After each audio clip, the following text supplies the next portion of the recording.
बिस्मिल्लाहिर्रहमानिर्रहीम। कूक पाकिस्तान कूक दी अज दी पंजाबी बैठक का सरनामा हज़रत ख्वाजा गुलाम फरीद रहमतुल्लाह अलैह पंजाब ते पंजाबी। अज दी इस बैठक विच असी हज़रत ख्वाजा गुलाम फरीद रहमतुल्लाह अलैह दा जिहड़ा पंजाब नाल तल्लक है ते पंजाबी नाल तल्लक है उस बारे गल करांगे। सब तो पहले असी हज़रत ख्वाजा गुलाम फरीद रहमतुल्लाह अलैह दे अहद का एक जायजा लेने। आप दी पैदाइश 1845 विच हुई ते वफात 1901 विच। पंजाब आप दा आबाई वतन है ते पंजाबी आप दी मादरी जबान। आप चाचड़ा शरीफ बावलपुर विच पैदा होए जबकि आप दा मज़ार कोट मिठन राजनपुर विच है। पंजाबी राजनपुर ते चाचा शरीफ विच बोली जाती सी उदों भी ते अज भी। हज़रत ख्वाजा गुलाम फरीद रहमतुल्लाह अलैह दा पंजाबी नाल बहु गूढ़ा तल्लुक है ते आप दी हयाती तो ते आप दे मलफूजात तो ते आप दी शायरी तो पंजाब पंजाबी ते पंजाबीयत बारे भरवा मवाद मिलता है। सब तो पहली गल है जी कि ख्वाजा गुलाम फरीद रहमतुल्लाह अलैह दा नाम पंजाबी जबान दे सूफी शायर मोडी सूफी शायर हज़रत शेखुल इस्लाम बाबा फरीदुद्दीन शकरगंज रहमतुल्लाह अलैह दे हवाले ना रखा गया गुलाम फरीद। हज़रत ख्वाजा गुलाम फरीद रहमतुल्लाह अलैह दे कलाम विच थां थां लफ्ज़ पंजाब का जिक्र मिलता है। इस तो पहला कि असी ख्वाजा साहब के अशार पेश करिए ये गल मैं जरूरी समझना कि इस बारे दस पानी जरूरी है कि लफ्ज़ पंजाबी जिहड़ा है इहदा वेरवा लेना जरूरी है कि ये की है।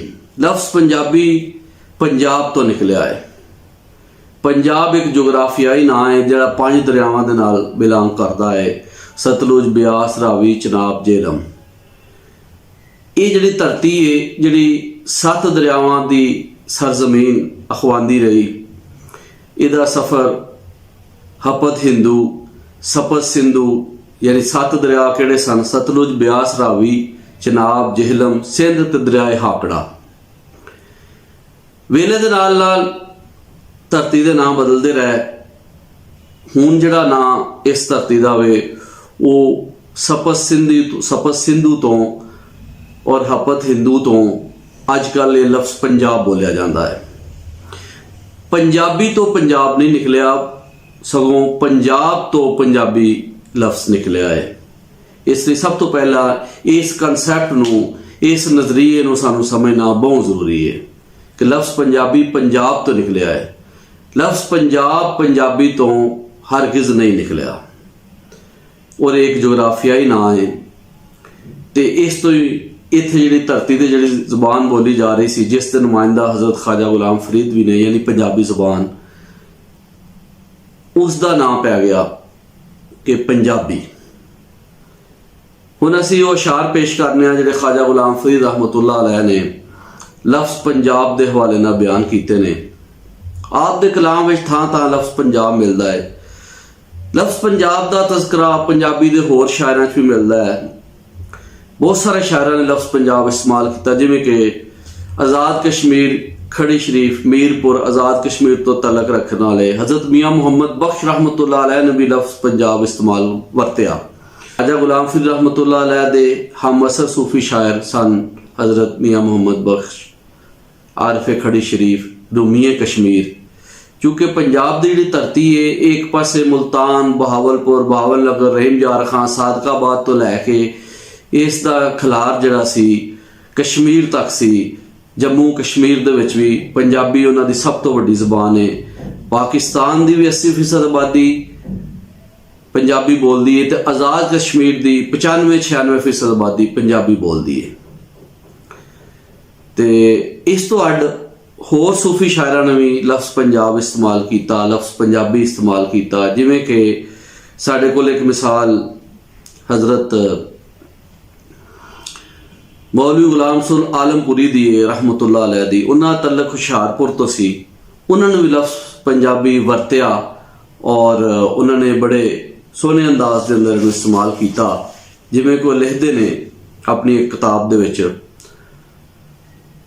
ਇਹ ਕਵਾਇਦ ਚੰਦ ਜ਼ਰੂਰੀ ਕਾਰਨ ਮੋਮਨ ਭਾਈਆਂ, ਇਹ ਕਵਾਇਦ ਚੰਦ ਜ਼ਰੂਰੀ ਕਾਰਨ, ਇਹ ਕਵਾਇਦ ਚੰਦ ਜ਼ਰੂਰੀ ਕਾਰਨ ਮੋਮਨ ਭਾਈਆਂ, मैं पंजाबी बोली अंदर बैतां साफ बनाइयां, मैं पंजाबी बोली अंदर बैतां साफ बनाई, यानी कि मैं पंजाबी ज़बान के अंदर शायरी की। हज़रत मौलवी गुलाम सुल आलमपुरी का ज़माना 1849 तो लैके 1892 तक है। इंज हज़रत मौलवी गुलाम सुल आलमपुरी जिन्हां दी शोहरत मशहूर, उन्होंने किस्से अहसनुल किसस यानी किस्सा यूसुफ ज़ुलैखा के हवाले नाल बड़ा मशहूर किस्सा है। ਉਹਦੇ ਵਿੱਚ आपने पंजाबी लफ्ज़ वरत्या तो आपने नुमाइंदगी की। इस तरह ही होर शायरां ने भी लफ्ज़ पंजाब तो पंजाबी वरत्या। और सानू ये चीज़ समझनी चाहिए कि पंजाब का इलाका शुरू तो ही एक अलग मुल्क की हैसियत नाल जानिया जाता सी, और जिहदे विच हुण तकरीबन साडा सारा पाकिस्तान आ जाता है। यही वजह है कि मौलवी मुहम्मद सुलेमान जिहड़े चकवाल तो बिलोंग करते हैं, 1899 ਦੇ ਵਿੱਚ ਉਹਨਾਂ ने भी जो लफ्ज़ पंजाबी का तज़करा किया तो उन्हें कहा पीशावर थी जमुना ताई, चंबा थी ता डेरा, बोलन समझन लोग पंजाबी, सुच्चा सुखन है मेरा। यानी उन्होंने पंजाबी चकवाल दे विच बह के पंजाबी ज़बान के वाले नाल गल की 1899 दे विच। तो उन्होंने दसिया कि पंजाबी का ते पंजाब का खिलार की। उन्हें पिशावर का जिक्र किया, गंगा जमुना का जिक्र किया, पिशावर थी जमुना ताई। ये उन्हें तज़करा करके दसिया है कि इत्थे इत्थे पंजाबी बोली जाती है। चंबा थी ता डेरा, बोलन समझन लोग पंजाबी, सुच्चा सुखन मेरा। अज भी यही सूरत हाल है। डेरा इस्माइल खान के अंदर पंजाबी बोली जा रही है, सखर के अंदर पंजाबी बोली जा रही है, खैरपुर के अंदर पंजाबी बोली जा रही है। और खैरपुर के अंदर पंजाबी ज़बान के महान सूफी शायर हज़रत सच्चल सरमस्त का मिज़ार है, आप दा कलाम भी मिलता है। हुण असीं गल करांगे कि हिंद ते पंजाब के हवाले नाल, क्योंकि ज़माना कदीम के अंदर हिंद ते पंजाब नूं दो अलग मुल्क के हवाले नाल जिक्र मिलता है। जिस तरह कि हीर के अंदर पीर वारिस शाह लिखते हैं कि नादर शाह तो हिंद पंजाब थिड़के, नादर शाह तो हिंद पंजाब थिड़के, मेरे बाप दा तुद बोंचाल की तोई। यानी रांझे ने हीर नूं ये गल आखी कि तू मेरे नाल वो सलूक कीता है जिहड़ा नादर शाह ने हिंद पंजाब नाल कीता। ते हिंद पंजाब विच जदों नादर शाह आया ते हिंद ते पंजाब दा वक्खो वक्ख तज़करा कर रहे ने पीर वारिस शाह और दस रहे ने कि हिंद ते पंजाब दो वखरे मुल्क, दो वखरे इलाके ने। वारिस शाह साफ लिख फरमा रहे ने कि नादर शाह तो हिंद पंजाब थिड़के, यानी नादर शाह ने इन्ना जुल्म किया कि हिंद पंजाब थरथली आ गई, इत्थे जलजला आ गया, इत्थे भुचाल आ गया। उस भुचाल दे नाल इत्थों दी धरती कंब गई। ये पीर वारिस शाह ने जिक्र किया। इंज ही हज़रत ख्वाजा गुलाम फरीद रहमतुल्लाह अलैह ने भी चाचरा शरीफ च बैठ के, कोट मिठन च बैठ के हिंद पंजाब का तज़करा किया। जिवें कि आप लिखते रहे, जग फकीर कीता, जग फकीर चा कीता, इश्क वादी रला जंगल भर विच, सोज जिगर विच, हिंदुस्तान पंजाब भी सारा कूचा, हिंदुस्तान पंजाब भी सारा कूचा, गली शहर विच, सोज जिगर विच। देखो कह रहे हैं कि हिंदुस्तान पंजाब भी सारा कूचा, यानी हिंद पंजाब का जिक्र कर रहे हैं। जिस तरह कि पीर वारिस शाह ने हिंद पंजाब का तज़करा किया। ये पंजाब का एक हवाला है जिहड़ा हिंद ते पंजाब के हवाले नाल दो वक्खो वक्ख मुल्कां दा जिक्र है, दो वक्खो वक्ख धरतियां दा जिक्र है। हुण असीं पंजाब का तज़करा एक होर हवाले नाल करांगे। हज़रत ख्वाजा गुलाम फरीद रहमतुल्लाह अलैह जदों अरब शरीफ गए ते हज कीता, ते हज तो बाद जदों वापस आउण लगे तो आपने फरमाया, है अरब शरीफ सिदाई, है अरब शरीफ सिदाई, बू सिंध पंजाब दी आई, बू सिंध पंजाब दी आई। यानी आप फरमा रहे ने हुण मैनूं सिंध पंजाब की याद आनी शुरू हो गई। मैं वापस जान लगा मक्का शरीफ तो, अरब की प्यारी धरती तो, मदीना शरीफ तो वापसी हो रही है। तो वो जिक्र कर रहे हैं हिंद पंजाब का, सिंध पंजाब का। एक और शेर च आप फरमाते ने अपने सिलसिला चिश्तिया दे बड़ी वड्डी मशहूर शख्सियत जिन्हां दा तल्लक जनूबी पंजाब नाल सी, यानी चिश्तियां बहावल नगर तो उन्हां दा तल्लक सी। उन्हां दा नाम है हज़रत ख्वाजा नूर मुहम्मद महारवी रहमतुल्लाह अलैह। ते ਉਹ चूँकि हज़रत ख्वाजा गुलाम फरीद का जोड़ा चिश्तिया सिलसिले की शाख है ਉਹਦੇ ਵਿੱਚ ਉਹ बहुत ਵੱਡੇ ਬਜ਼ੁਰਗ ने। उन्होंने तस्करा करदे हज़रत ख्वाजा गुलाम फरीद बड़ी मुहब्बत और एहतराम के नाल फरमाते हैं, साडा दोस्त दिली दा नूर मुहम्मद ख्वाजा, साडा दोस्त दिली दा नूर मुहम्मद ख्वाजा, डोला यार जहिंदा नूर मुहम्मद ख्वाजा, अरब भी तैडी अजम भी तैडी सिंध पंजाब दा राजा। यानी दोबारा पंजाब लफ्ज़ का जिक्र आ रहा है, सिंध पंजाब दा राजा, अरब भी तैडी अजम भी तैडी सिंध पंजाब दा राजा। एक होर तां आप फरमाते ने किबला ख्वाजा नूर मुहम्मद साहिब शहर महारा हिंद सिंध पंजाब दे विच चाह कीतो फैज़ हज़ारां, हिंद सिंध पंजाब दे विच चाह कीतो फैज़ हज़ारां। मैं इत्थे जिक्र करना चाहांगा चूँकि ख्वाजा नूर मुहम्मद महारवी के हवाले नाल हुजूर ख्वाजा गुलाम फरीद रहमतुल्लाह अलैह जिक्र कर रहे हैं। हज़रत ख्वाजा नूर मुहम्मद महारवी रहमतुल्लाह अलैह का तल्लक साउथ पंजाब नाल है, आप दा मज़ार भी उत्थे चिश्तियां च ते आप दी बड़ी मनता है चिश्तिया सिलसिले के हवाले नाल। बिल खसूस तो बिल अमूम सारी लुकाई आप दा अदब एहतराम करदी, आपको फैज़ अज भी हासिल कर रही है।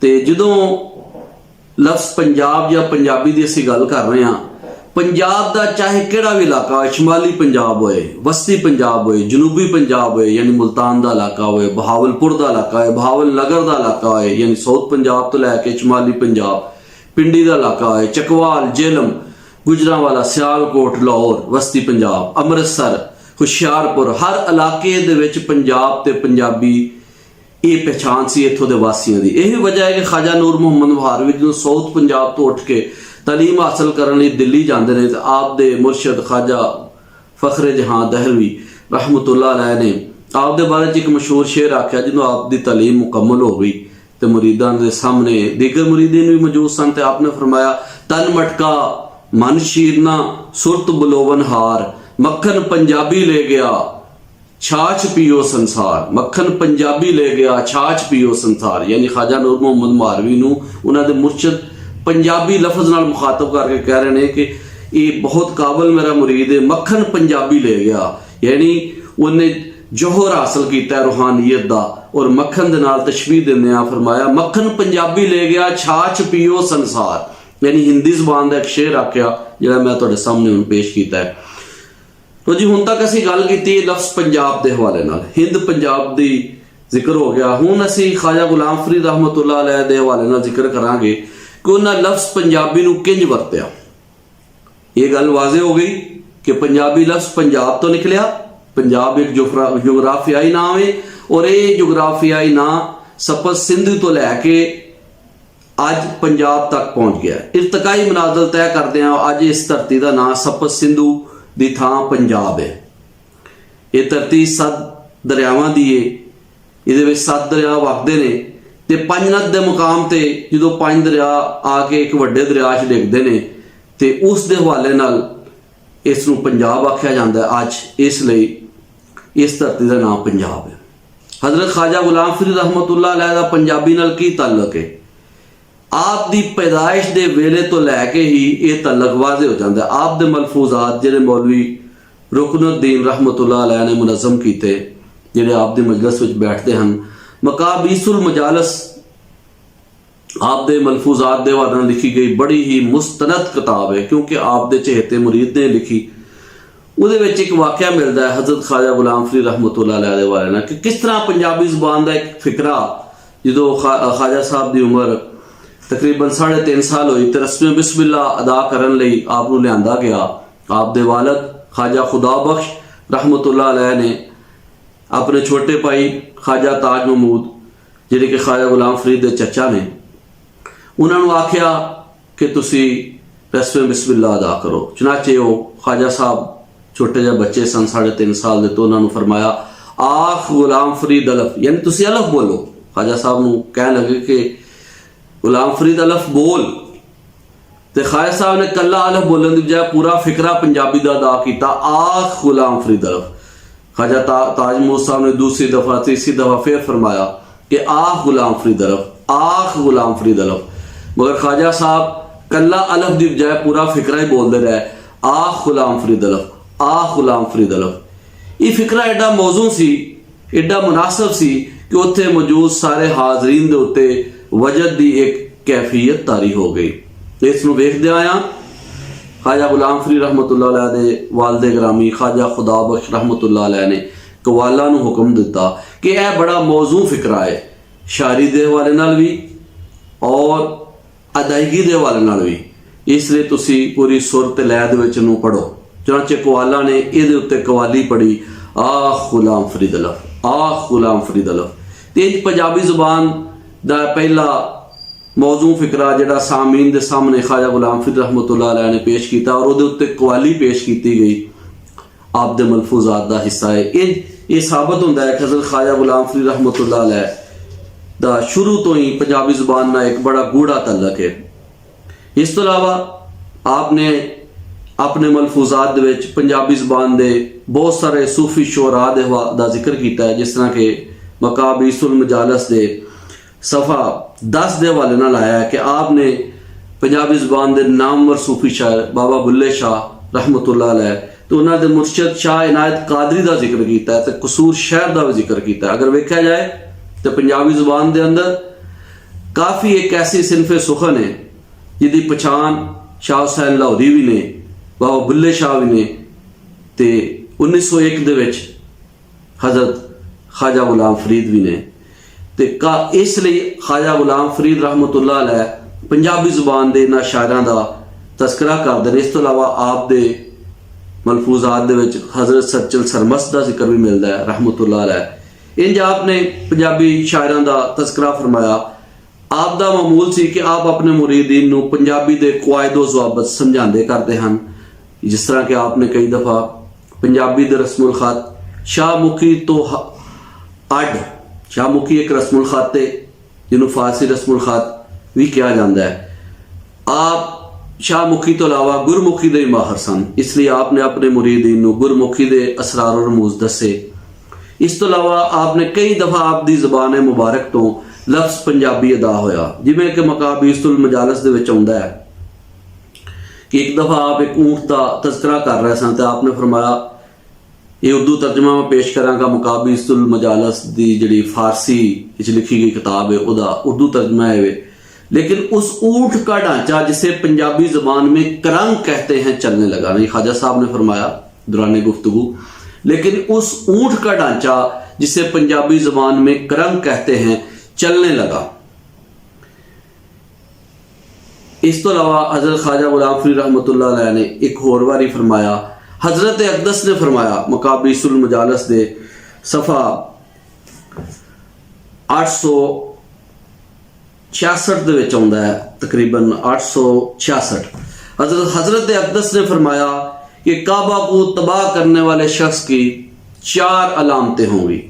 यानी हज़रत अक़दस तो मुराद हज़रत ख्वाजा गुलाम फरीद रहमतुल्लाह अलैह ने फरमाया कि काबा को तबाह करने वाले शख्स की 4 अलामतें होंगी।